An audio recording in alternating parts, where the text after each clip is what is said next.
નમસ્કાર, YNN ન્યૂઝમાં આપનું સ્વાગત છે। સમાચારમાં વાત કરીએ તો લક્ષ્મીપુરા પોલીસ સ્ટાફ દ્વારા લસ્સી નામના આરોપી સામે કડક કાર્યવાહી હાથ ધરવામાં આવી હતી। પોલીસે આરોપી એવા યશ વસાવાને જાહેરમાં વિસ્તારમાં ફેરવી લોકોનો ભય દૂર કરવાનો પ્રયાસ કર્યો હતો।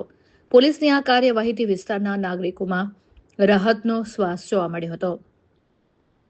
આ સાથે જ પોલીસ અધિકારીએ લુખ્ખા તત્વોને સ્પષ્ટ ચેતવણી આપી છે કે કાયદાની અંદર રહીને જ વર્તવું, નહીં તો કડક પગલાં ભરવામાં આવશે।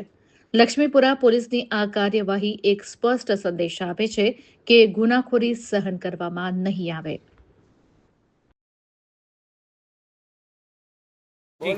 કાલે રાત્રે મારા સાથે ઘટના બની। એ ઘટના ઘટાવનાર આ યશ વસાવા સંતોષભાઈ કરીને હતો।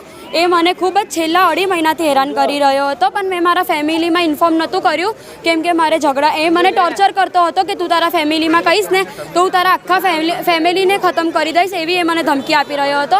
એટલે મેં મારી ફેમિલીમાં ઇન્ફોર્મ નહોતું કર્યું। પણ કાલે રાત્રે અમે લોકો અહીંયાથી ચાલીને જઈ રહ્યા હતા।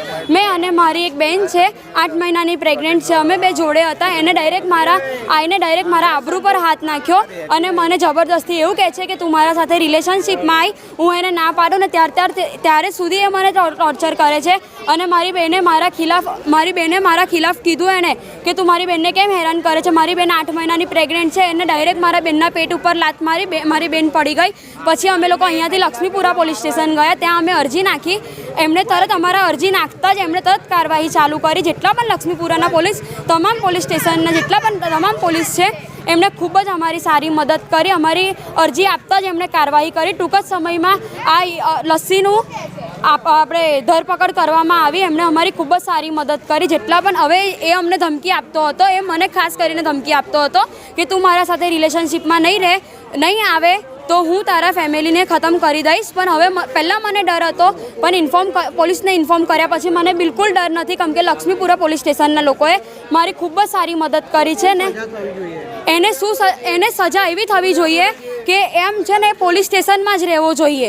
એને આખી જિંદગી એની પોલીસ સ્ટેશનમાં નીકળવી જોઈએ। જ્યારે એને બહાર આવવાની ઈચ્છા થાય ત્યારે એ વિચારે કે મેં કોઈ છોકરીના ઇજ્જત ઉપર હાથ નાખી હતી, કોઈ છોકરીના પેટ ઉપર લાત મારી હતી, આવી રીતે એને વિચારે, એને અફસોસ થવો જોઈએ। એ વધારેથી વધારે પોલીસ સ્ટેશનમાં જ રહેવો જોઈએ કેમ કે એ ચોખ્ખું જ કહે છે કે મારું નામ ઝાચાંદની સંજયભાઈ છે। ચોખ્ખું જ કહે છે કે હું મારું તડીપાર કે પાસા થશે, હું આવીને પાછો તમને Subscribe now and press the bell icon. Never miss an update.